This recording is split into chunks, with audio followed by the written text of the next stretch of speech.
Muito bem, Telescópio começando aqui para você que acompanha com a gente. Hoje nós teremos aqui no nosso programa, além do nosso quadro Contraponto aqui com duas figuras aqui da nossa cidade, dois participantes para comentar os principais assuntos aqui, tanto de Itapetininga quanto do estado de São Paulo e também do Brasil.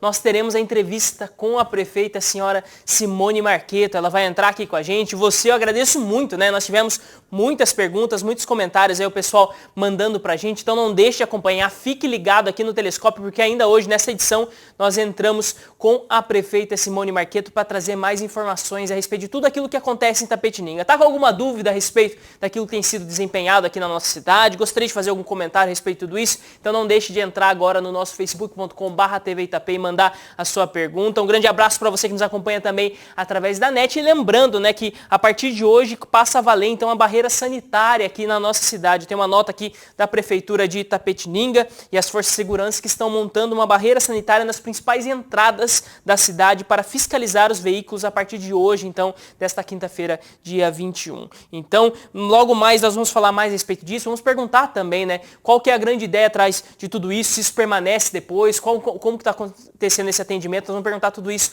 para a senhora prefeita Simone Marqueto, mas antes nós vamos então para o nosso quadro aqui dentro do Telescópio. Não sei se você tem acompanhado aqui com a gente, mas nós estamos fazendo durante esse tempo de pandemia, como são videochamadas, nós estamos sempre colocando várias pessoas aqui para comentar alguns assuntos a respeito aqui da nossa cidade e de todo o Brasil. Então hoje no quadro Contraponto é com muita alegria que eu recebo aqui o Flávio Krug, ele que é aqui de Itapetininga, ele que está aí na liderança do grupo Nas Ruas aqui na nossa cidade. Então Flávio, muito obrigado pela vinda aqui, uma boa tarde para você.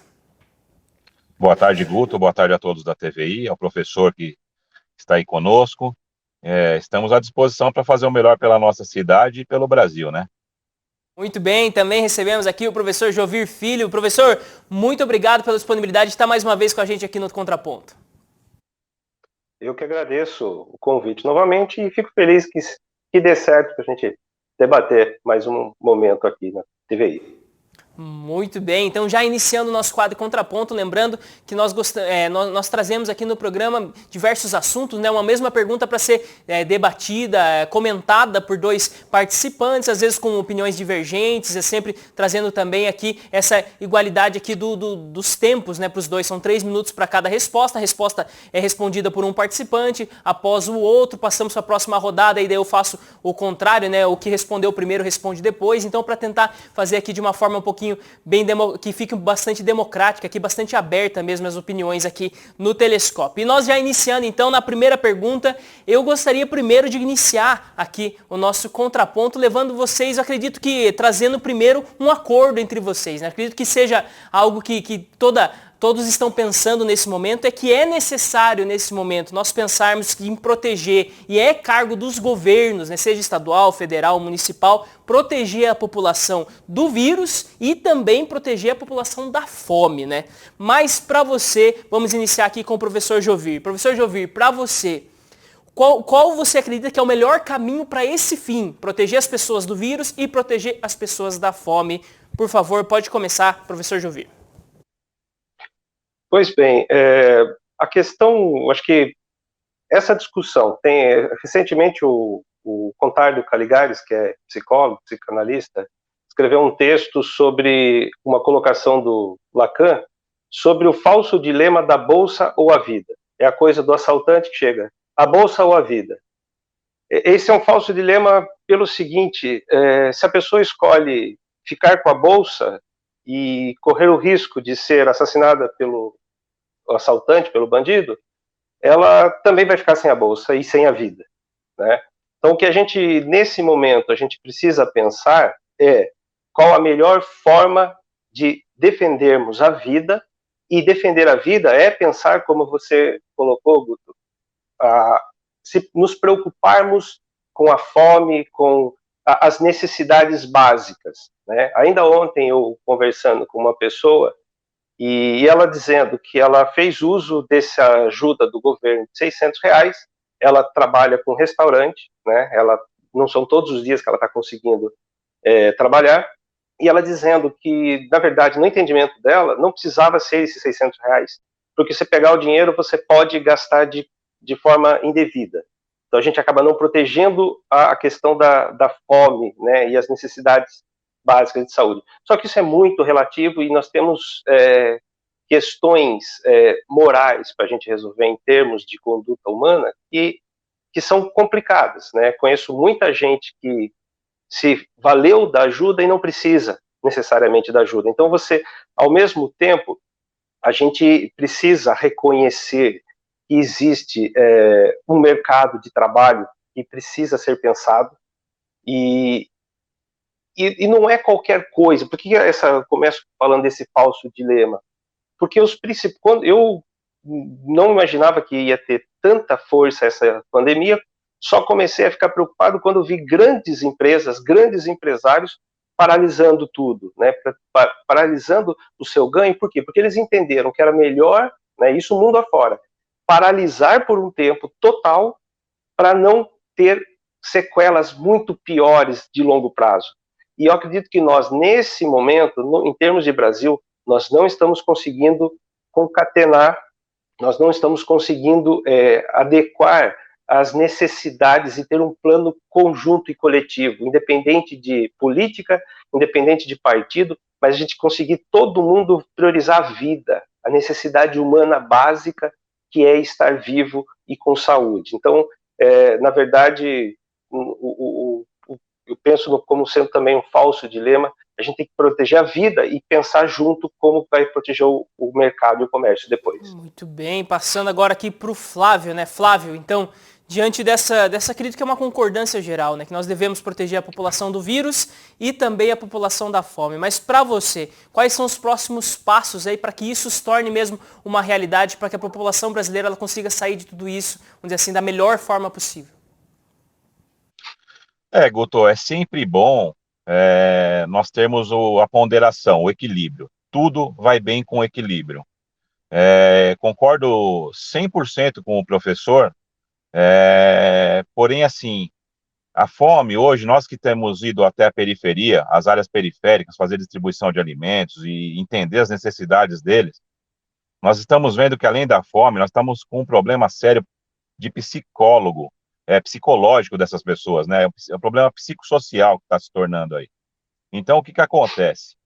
Está tendo mais feminicídio, mais agressão entre marido e mulher, abuso de crianças, e todo esse índice, quando a fome entra pela porta, começa a surgir outros índices de violência que surgem nas próprias casas dessas pessoas.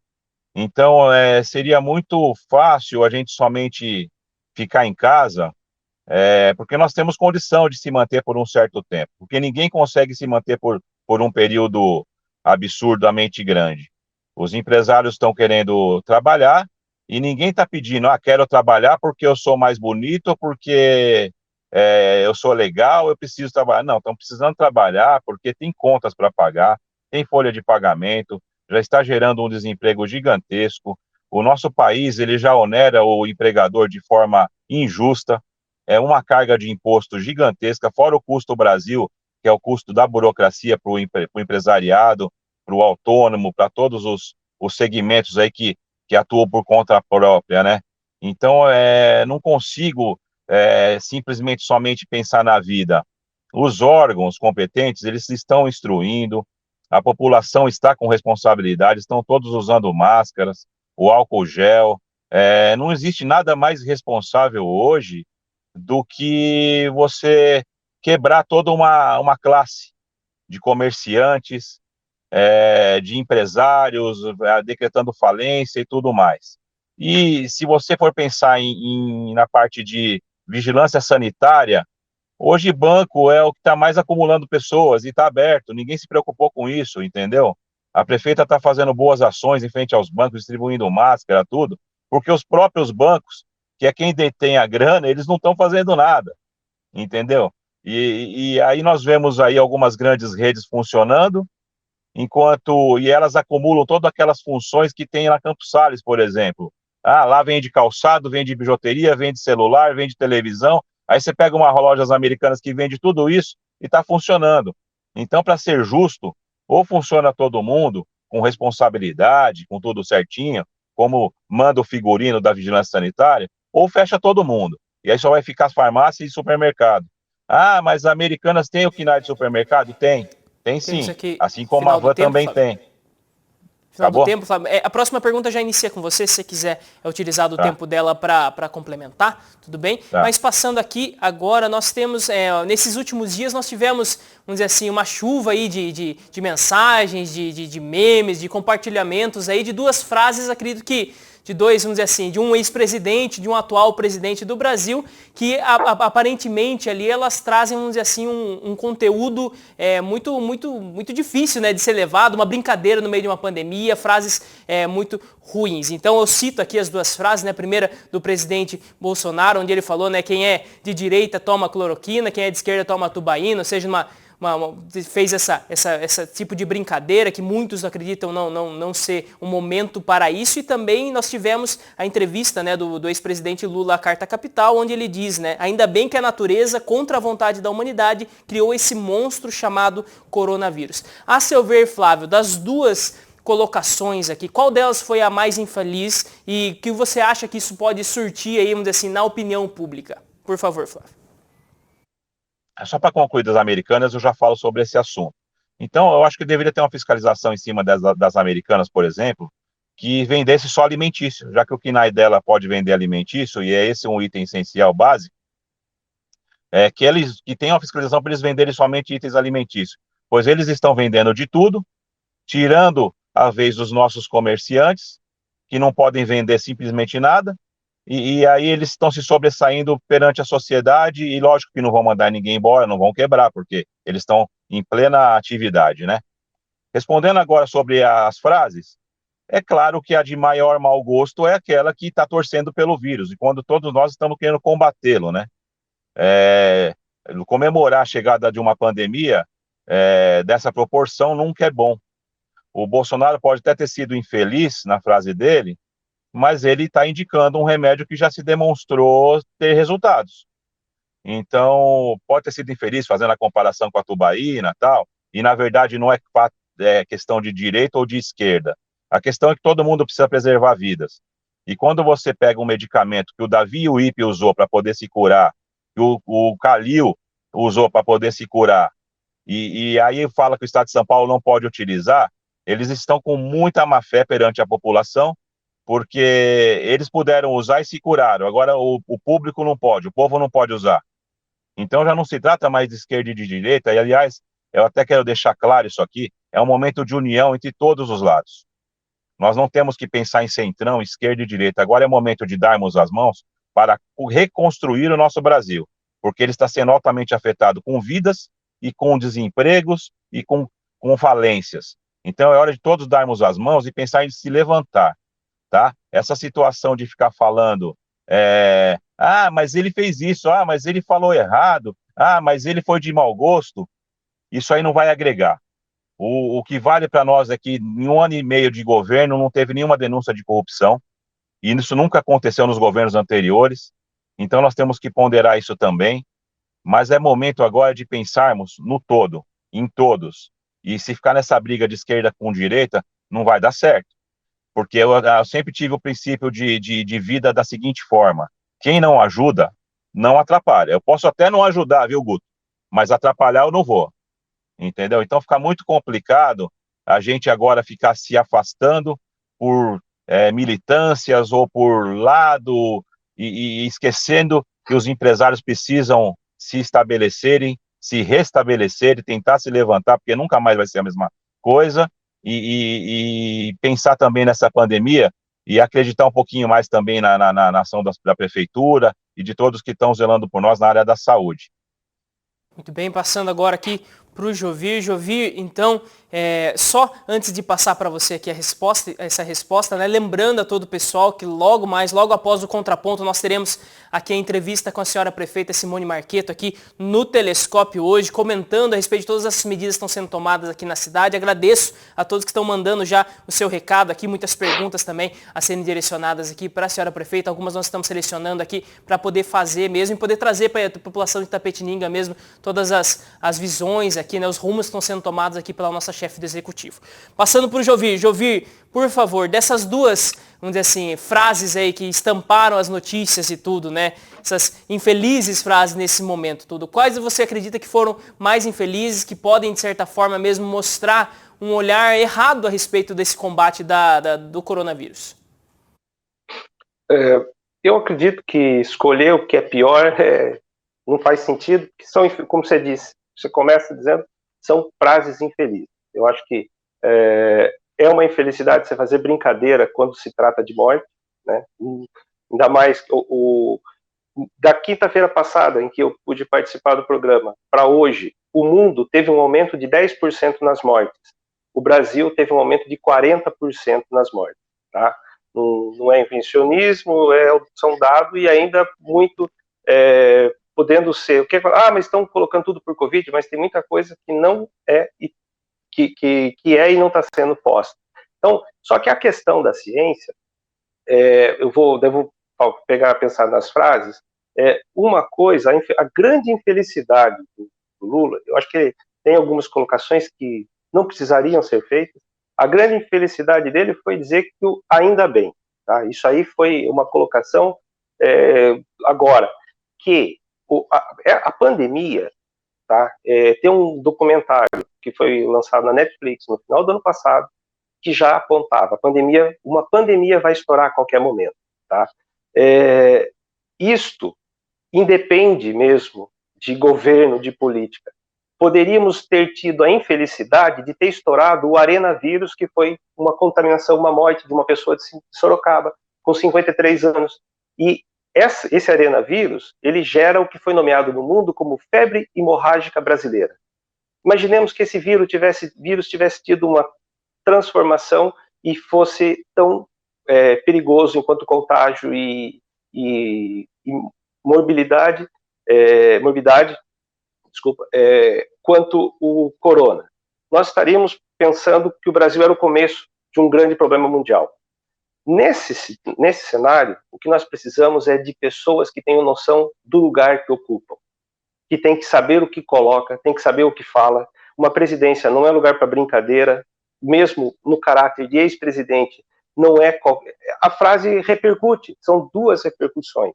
Nesse sentido, eu acredito que, só dizendo, o Flávio comenta que não teve denúncia de corrupção, mas é porque não foi deixado ter denúncia. E a denúncia só acontece depois. Por exemplo, uma Itaipu nunca foi denunciado corrupção, mas ela custou 3 vezes mais o valor que foi gasto. Então, 2 Itaipus foram desviadas e isso nunca entrou como corrupção. A Vale do Rio Doce foi vendido por 33 vezes menos o seu valor, né? Quer dizer, ela poderia ter sido vendida 33 vezes mais, então isso nunca entra como corrupção. É complicado num país quando a gente tem um problema, tem crises políticas cruzando com a crise epidêmica, que é lamentável, daí colocações infelizes, seja de quem quer que seja. Muito bem, e passando agora para a nossa terceira rodada, aqui eu inicio com você, Jovir, falando agora a respeito aqui da nossa cidade, né? Nós temos aí alguns números, né, que vão mostrando qual é o grau de isolamento aqui da cidade de Itapetininga. Esse grau não está chegando nem aos 50% aqui na nossa cidade. E existe também por lado, vamos dizer assim, das empresas, assim, principalmente as empresas ali da região central, as empresas pequenas aqui da nossa cidade, sobre que toda a carga, vamos dizer assim, dessa pandemia, dos fechamentos, tudo, ele já está sendo quase insuportável, já essas empresas têm que fechar as portas. A seu ver, Jovir, quais são os principais, vamos dizer assim, os principais caminhos agora que a gente pode tomar? Porque a impressão que fica às vezes é assim, não estamos cumprindo isolamento, as empresas estão fechadas do mesmo jeito, vai continuar não cumprindo, vai aumentar o número de casos e vai ficar fechado do mesmo jeito. Qual o caminho que você acredita que deve ser tomado a partir de agora? É um fechamento mais restritivo ou uma reabertura gradual das empresas para que consiga mesmo ter um fôlego nesse tempo? Olha, a sensação, nessa semana, eu acho que eu passei a ter uma sensação mais forte de angústia, e é triste mesmo você ver um comércio fechado, porque são pessoas que precisam trabalhar para manter, como o Flávio falou, a questão psicológica, entendeu? Eu posso garantir a alimentação, mas eu posso estar preocupado com toda a estrutura da minha vida no depois, certo? Em termos, eu tenho um temor muito grande, por exemplo, índices de suicídio. né, que são coisas temerosas, que é um mal que pode se instalar quando a gente não tem planejamento. O problema em Itapetininga, tá, eu concordo com o Flávio, é um caso sério essa coisa das grandes empresas poderem fazer uso de artifícios, né, como a Americanas, a Havan, qualquer outra, ou Extra, que ele é hipermercado, mas ele vende coisas que são do comércio local, então invade a alçada e ninguém está pensando sobre isso. Tá? Uma coisa é o grande empresário, é uma coisa. O pequeno empresário é uma outra realidade. Ele paga, ele é onerado no Brasil. O grande empresário, ele consegue abater tudo isso, ele não paga imposto no Brasil, o grande empresário. Então nós temos que pensar nessa realidade. Agora, em termos de pandemia em Itapetininga, nós temos um caso, essa angústia de pessoas não conseguindo entender a realidade do perigo. Nós temos 160 mil habitantes, né? Olhando para esse número, Itapetininga hoje está entre as 200 maiores cidades do Brasil. Se a gente colocasse Itapetininga nos Estados Unidos, estaria entre as 100 maiores cidades dos Estados Unidos em termos de população. Não é uma coisa qualquer. E a gente pensar relativamente, nós temos poucos casos. E isso não faz chegar à dimensão do problema. Qual que é a dimensão do problema? O colapso da saúde aqui em Itapetininga, vamos esquecer o hospital de campanha montado. Se não tivesse hospital de campanha, né, não sei em que pé que está as unidades de UTI lá dentro, mas nós, com 9 pessoas precisando de UTI, já é colapso em Itapetininga. Só que o que tem que ser revelado? Pessoas que estão entrando no quadro mais agudo do Covid não estão podendo ficar aqui, porque a estrutura nossa não é. Então, uma pessoa em estado agudo já coloca em colapso a nossa saúde municipal. Nós temos uma debilidade muito grande na saúde, né? Então, isso não foi visto. Então, vai deixando, vai empurrando. Nós vamos mandando cirurgia para Itu, para Sorocaba, para São Paulo, para Jaú, para Barretos. A gente manda para tudo quanto é lugar e a gente não se preocupa com a estrutura mínima da cidade. A saúde vem mal em Itapetininga há muito tempo. E esse temor que coloca todo o cenário do comércio, do emprego, em crise, porque uma pessoa com estado gravíssimo nessa Covid já é o colapso da saúde em Itapetininga. Então, ou a gente pensa nesse cenário e senta todos juntos para pensar qual a melhor forma de organizarmos a coisa, ou o colapso é geral. Muito bem, passando para o Flávio. Flávio, seu comentário a respeito disso, né? Dessa impressão que nós temos, né? Que parece que vai ficar rolando, né? Porque não está, de certa forma, num isolamento que consiga conter exatamente toda a disseminação da epidemia, mas as empresas estão fechadas, sofrendo toda a carga disso. Qual você acha que é o próximo passo que nós temos que tomar aqui na cidade? Seria um isolamento mais restritivo, colocar as pessoas na casa mesmo, até com outras medidas, ou uma reabertura gradual, aproveitar já que as pessoas estão mesmo na rua, começar a movimentar um pouco a questão econômica e lidar com isso de outra forma? Olha, Guto, ontem eu fiz um hangout com alguns empresários da cidade, hoje nós vamos fazer outras 20 horas. Eles estão dispostos a colaborar, tipo, falar assim, ó, pessoal, nós vamos fechar 7 dias, tudo. Aí fecha Americanas, fecha Extra, só deixa a farmácia e alguns mercados em rodízio, se possível for.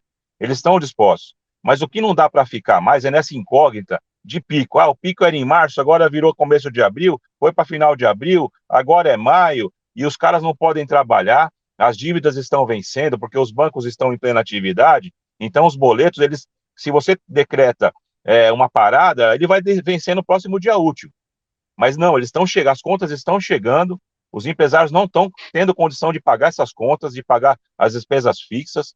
O que o professor Jovir falou aí tem razão, as empresas grandes, por mais que venha dever imposto, elas vão lá e fazem um acordo de 120 anos para pagar, sem juros, e está tudo certo. Agora, o micro e o pequeno empresário, eles não têm acordo. Se eles não pagar, eles quebram, entendeu? Eles quebram, o Estado vem para cima mesmo, a Receita Federal, eles não dão moleza para o pequeno empresário, para o microempresário. Então, nós temos que pensar nessa classe.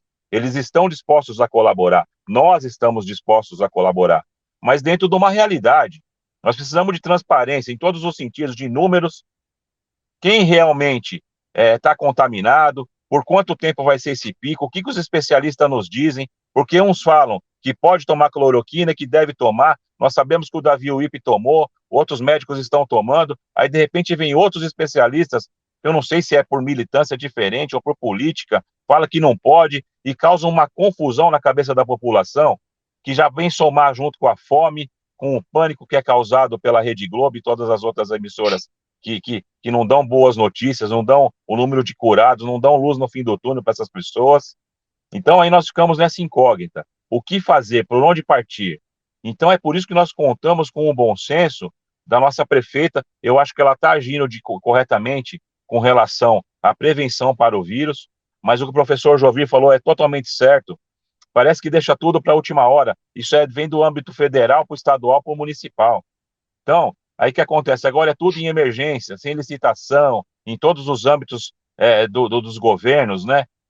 Sendo que poderia estar sendo tomada providências anteriormente. E nós sabemos que Itapetininga é uma cidade pobre, não tem grandes arrecadações. Aí se a prefeita bate de frente com o Dória, ela vai sofrer, nós também vamos sofrer, porque não vai ter repasse de verba, e nós já sabemos que esse boneco de cera aí, ele é marrento, ele joga contra quem não joga no time dele, ele demite, ele cria represália para essas pessoas. Então eu entendo perfeitamente o lado da Simone nesse sentido. Mas nós temos que pensar no povo. Nós temos que pensar numa coisa mais a médio e longo prazo, né?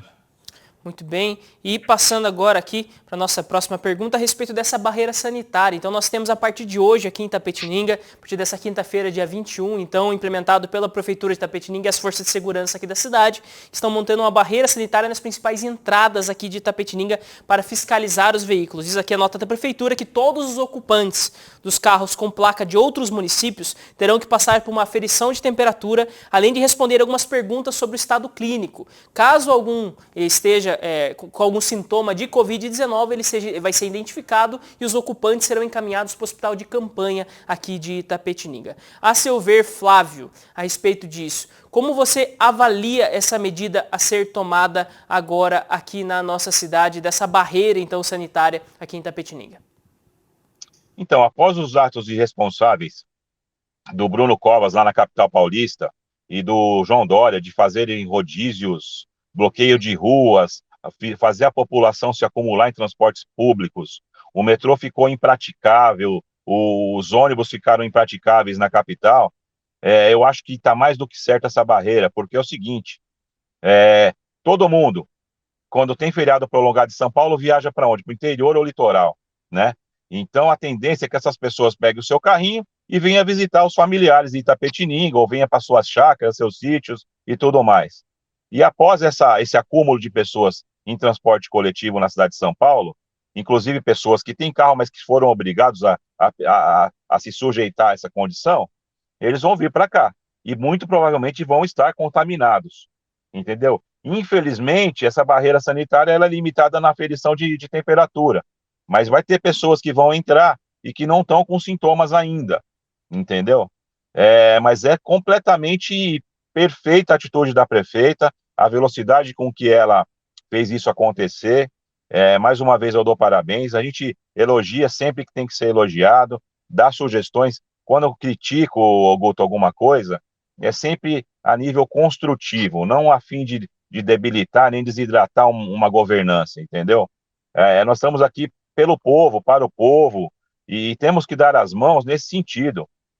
Inclusive esse quadro Contraponto ele é muito bom porque ele abre muito a nossa mente e nós estamos aqui para aprender diariamente um com os outros, né? Então isso é muito legal. Então eu acho assim que essa medida foi providencial, perfeita, pena que não pode fazer o teste rápido nesse acesso. Seria maravilhoso se pudesse todas as pessoas serem mapeadas e fazer esse teste rápido para depois tomar as providências sanitárias devidas, né? Muito bem, tem um minuto ainda, mas eu posso passar para o Jovir? Pode passar, fica à vontade. Vamos lá, então, Jovir, professor Jovir Filho, por favor, comentando a respeito dessa medida sendo tomada. Nós tivemos algumas medidas, o decreto aqui a respeito das máscaras, nós tivemos outras coisas que foram tomadas, né, atitudes que foram tomadas pela prefeitura, mas agora, então, a partir de hoje, tem essa barreira sanitária aqui em Itapetininga para fiscalizar os veículos que chegam de outras cidades. A seu ver, Jovir, isso é uma atitude correta? Faz parte desse enfrentamento do Covid? Eu acredito que é corretíssima. Eu acho que é devido, talvez, não sei dizer se deveríamos ter feito antes ou não, mas eu acho que no momento que está sendo feito é plenamente devido. Como eu falei na minha última fala, Itapetininga tem relativamente poucos casos, Então, nós temos uma certa proteção, certo? Enquanto município, os casos estão sendo concentrados, eles se espalharam pelo Brasil, mas, por exemplo, não se espalharam pelo Centro-Oeste. Tá? Tem um caso de um amigo que vive no Centro-Oeste falando de um caminhoneiro que foi fazer entrega numa cidade e ele faleceu lá por Covid, mas ele foi fazer entrega.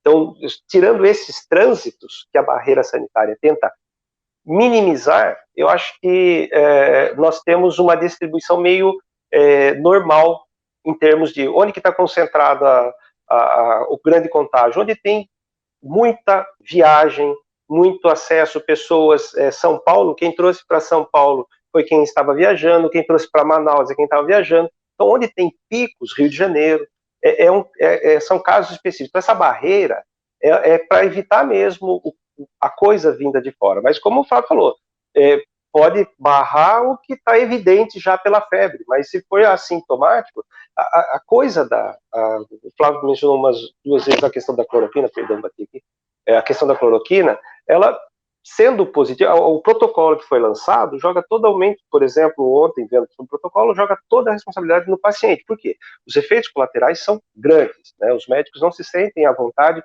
são estudos, a questão tem que estudar a questão de placebo, o placebo é muito importante, assim como, então, infelizmente, quando a gente fala em ciência, em saúde e segurança, tudo que a gente possa tentar é válido, só que a certeza é que é complicada, né? Então, casos isolados são uma coisa, casos generalizados são outras.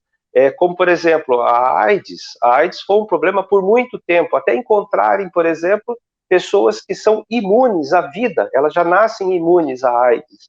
Então, isso é uma questão de distribuição. Esse vírus é novo enquanto comportamento, os remédios, nós não temos ainda remédios seguros que possam garantir. Então, não é Brasil, não é São Paulo, é mundo. O mundo está voltado para isso. Infelizmente, uma coisa, não sei se eu comentei isso na passada, mas a gente tem que estar preparado. Essa não é a última epidemia que nós teremos no nosso tempo de vida, infelizmente. Se conhece em torno de 3.000 vírus que são conhecidos, mas a expectativa é que exista em torno de 1,5 milhão de vírus. Por exemplo, esse arenavírus que eu citei, que acontece aqui no Vale do Ribeira, ele é totalmente incerto. E se ele sofre mutação e se torna de contágio humano? Por enquanto, ele é contágio animal para humano. Quando ele acontece, então, nós temos que, nesse momento, sentar e reunir informações, reunir forças, Flávio. Eu concordo com você. Eu acho que tem soluções para o comércio que a gente pode pensar. Eu mesmo já, se for preciso, me disponho a propor ideias que tenham viabilidade. Eu acho que é triste a gente sucumbir sem se ajudar. Muito bem, eu agradeço muito a participação de vocês aqui no quadro Contraponto, né? Sempre trazendo para a gente aqui esse olhar a respeito desses assuntos, essa opinião e também ajudando a gente a pensar cada vez mais aqui quais são as saídas nesse momento, para que nós possamos mesmo nos manter juntos aí, caminhando na mesma direção. Então, muito obrigado, Jovir, pela participação aqui no programa. E também muito obrigado. Eu agradeço o convite. Muito obrigado também, Flávio Krug, aqui participando com a gente. Um grande abraço aí para vocês. E você que está acompanhando aqui